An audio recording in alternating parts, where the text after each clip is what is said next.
പുനർജനി പദ്ധതിയുമായി ബന്ധപ്പെട്ട് എല്ലാ തെളിവുകളും ഉണ്ടായിട്ടും തിടുക്കപ്പെട്ട് ആഭ്യന്തര വകുപ്പ് കൈകാര്യം ചെയ്യുന്ന രമേശ് ചെന്നിത്തല ക്ലീൻ ചിറ്റ് നൽകുന്നത് അസാധാരണമായ ഒരു നിലപാടാണ്. MLA എന്ന നിലയിൽ അനുമതി വാങ്ങിയിട്ടാണോ VD സതീശൻ വിദേശത്ത് യാത്ര നടത്തിയത് എന്നത് സംബന്ധിച്ച് നിയമസഭാ സെക്രട്ടേറിയറ്റിൽ നിന്ന് അനുമതി വാങ്ങിയിട്ടില്ല എന്നും ആഭ്യന്തര വകുപ്പിൻ്റെ അനുവാദം കിട്ടിയിട്ടില്ല എന്നുള്ളതുമാണ് വസ്തുതാപരമായിട്ട് പുറത്തു വന്ന വിവരം. അതുപോലെ വിദേശത്തുനിന്ന് ഫണ്ട് അഭ്യർത്ഥിക്കാനുള്ള അവകാശം യഥാർത്ഥത്തിൽ നിയമം അനുവദിക്കുന്നില്ല എന്നെല്ലാവർക്കും അറിയാം. അല്ലെങ്കിൽ പ്രത്യേകമായ അനുവാദത്തോടു കൂടി വേണം അത്തരമൊരു നിലപാട് സ്വീകരിക്കാൻ. പ്രളയത്തിൻ്റെ ഘട്ടത്തിൽ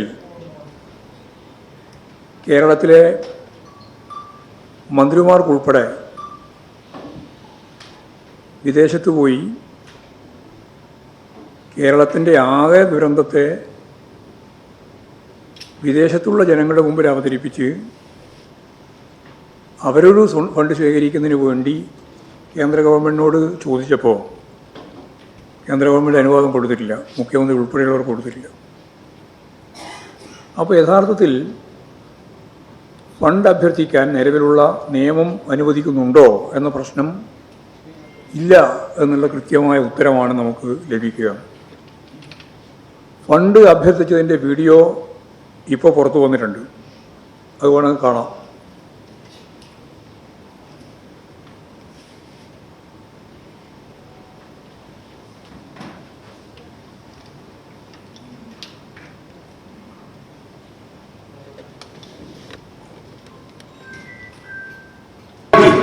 First, when you are going to construct a house, the first priority is that a paralyzed man, if there is a paralyzed man in the house, he will give the first priority.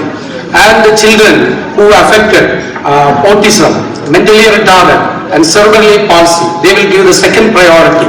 And the third priority will go to the woman-headed families.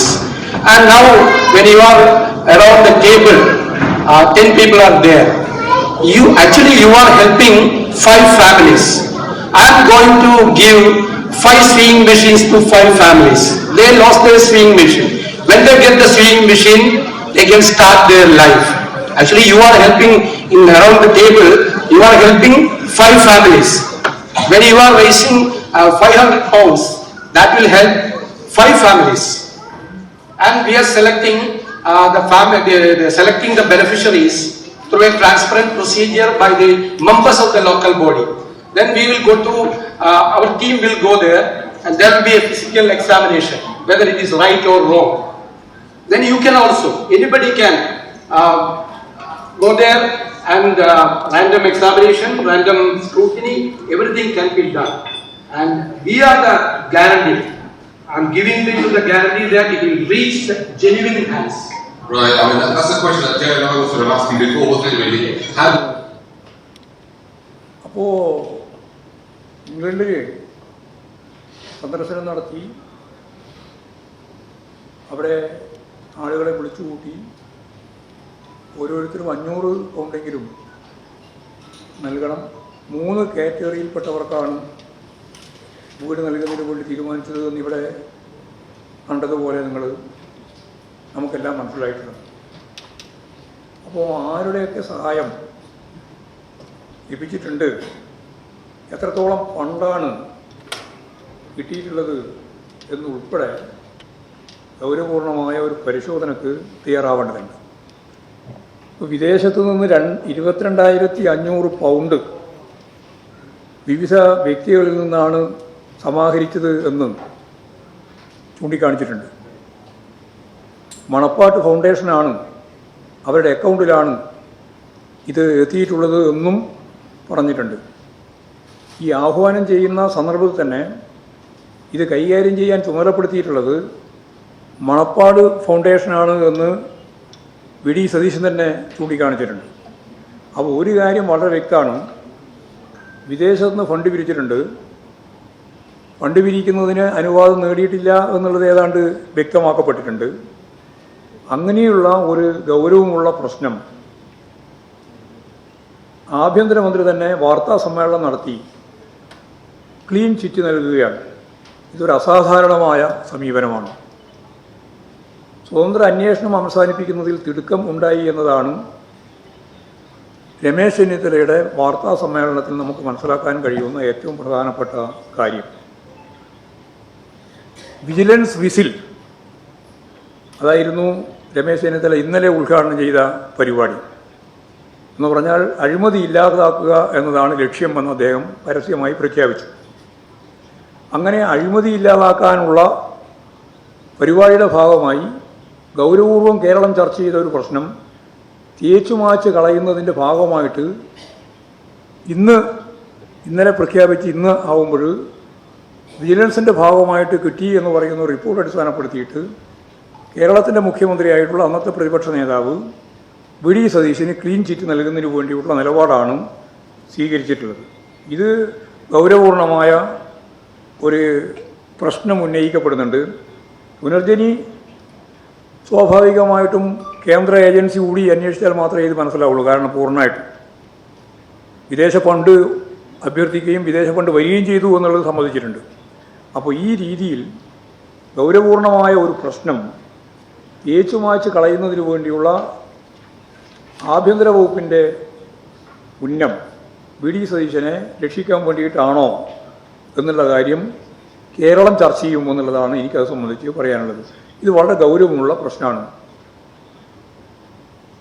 അപ്പോൾ vigilance കേസിൽ നിന്ന് വിദേശ fund വിവാദത്തിൽ V D സതീശന് vigilance clean chit നൽകുന്നു എന്ന പ്രശ്നം വളരെ ഗൗരവപൂർവ്വം കൈകാര്യം ചെയ്യണം. ആഭ്യന്തര വകുപ്പ് മന്ത്രി ഇപ്പോഴും പരസ്യമായിട്ട് പറഞ്ഞിരിക്കുകയാണ് ഈ കാര്യം. ഞാൻ നേരത്തെ പറഞ്ഞ 2018 മഹാപ്രളയത്തിന് ശേഷം വി ഡി സതീശൻ എൻ്റെ മണ്ഡലത്തിലാണ് ഏറ്റവും കൂടുതൽ അപകടം സംഭവിച്ചിട്ടുള്ളത് എന്ന് പറഞ്ഞുകൊണ്ടാണ് യഥാർത്ഥത്തിൽ FCRI ലംഘനം നടത്തി അതിനടിസ്ഥാനപ്പെടുത്തിയിട്ട് അനധികൃതമായിട്ട് വിദേശത്ത് ഫണ്ട് ശേഖരണം നടത്തിയിട്ടുള്ളത്. അപ്പോൾ ഇതാണ് ഒരു വളരെ പ്രധാനപ്പെട്ട പ്രശ്നം. മണപ്പാട്ട് ഫൗണ്ടേഷനാണ് ഫണ്ട് കൈകാര്യം ചെയ്തത് എന്ന് കൃത്യമായിട്ട് തന്നെ അദ്ദേഹം ആദ്യം ഫണ്ട് പിരിക്കുന്ന സന്ദർഭത്തിൽ തന്നെ വ്യക്തമാക്കിയിട്ടുണ്ട്. അപ്പോൾ വി ഡി സതീശൻ ലണ്ടനിൽ ചെന്ന് നേരിട്ട് പണം ആവശ്യപ്പെട്ടതിന് ഞാൻ ഈ പറഞ്ഞതുപോലെ വീഡിയോ അടക്കം പുറത്തു വന്ന പരിതസ്ഥിതിയിൽ സ്വാഭാവികമായിട്ടും വഴിക്ക് വെച്ച് അന്വേഷണം പൂർത്തിയാക്കി ക്ലീൻ ചിറ്റ് നൽകുന്ന നിലപാട് തെറ്റാണ് എന്നുള്ളതാണ് ഒരു കാര്യം. രണ്ടാമത്തെ ഒരു കാര്യം ഇതുപോലെ തന്നെ ബന്ധപ്പെട്ടതാണ്. കോൺഗ്രസ് തന്നെയാണ് അതിലെയും പ്രധാനപ്പെട്ട പ്രതി. ഇപ്പോൾ ചുരൽമല പ്രശ്നം കഴിഞ്ഞ് അപകടം സംഭവിച്ച് അതിൻ്റെ 2ാം വാർഷികമാണ്. എല്ലാവരും ഫണ്ട് പിരിക്കുന്നതിന് വേണ്ടി തയ്യാറാകുമ്പോൾ ഞങ്ങൾ ഉൾപ്പെടെ എല്ലാവരും ഫണ്ട് പിരിക്കാതെ സംസ്ഥാന ഗവൺമെൻറ്റിൻ്റെ അക്കൗണ്ടിലേക്ക് പണം കൊടുക്കുക എന്നുള്ള നിലപാടാണ് യഥാർത്ഥത്തിൽ സ്വീകരിച്ചത് പല രാഷ്ട്രീയ പാർട്ടികളും. അങ്ങനെയല്ല, ഞങ്ങൾ അവർക്കൊന്നും കൊടുക്കാൻ ഉദ്ദേശിക്കുന്നില്ല, സർവീസ് സംഘടനയുടെ ഭാഗമായിട്ട് നിൽക്കുന്നവർക്കൊന്നും കൊടുക്കേണ്ടതില്ല, ഞങ്ങൾ തന്നെ പ്രത്യേകം ഫണ്ട് പിരിക്കുകയാണ്, ഞങ്ങൾ തന്നെ വീട് വെച്ചു കൊടുക്കുകയാണ് എന്ന് പരസ്യമായിട്ട് അന്നത്തെ KPCC പ്രസിഡന്റ് സുധാകരൻ നിലപാട് സ്വീകരിച്ച് ഫണ്ട് പിരിവ് ആരംഭിച്ചു.